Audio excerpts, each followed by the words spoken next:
ஒருவருக்கு 7ஆம் பாவகம் கெட்டு போயிருச்சு, ஜோதிட விதிகளின்படி 7ஆம் பாவகம் வந்து அசுபகிரகங்களாக பார்க்கப்பட்டோ அல்லது சேர்ந்தோ இருக்கும் பட்சத்தில் அவங்களுக்கு திருமண தடைகள் என்று ஒன்று சொல்லப்படுகிறது.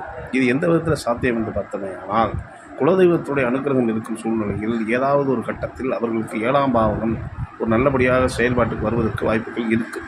அப்போ 7ஆம் பாவகம் செயல்படுவதற்கு நம்மளுடைய குலதெய்வம் என்ன செய்யும் அப்படிங்கிறதுனா, குலதெய்வத்தை ஆக்டிவேட் பண்ணுவதற்கு யார் முக்கியமான காரணகர்த்தாவாக இருக்கிறார் என்று கேட்டால் சூரிய பகவான். சூரிய பகவானுக்கும் குலதெய்வத்திற்கு என்ன சம்பந்தம் என்பதால் பூர்வ ஜென்ம புண்ணியத்தோடு தொடர்புடையது.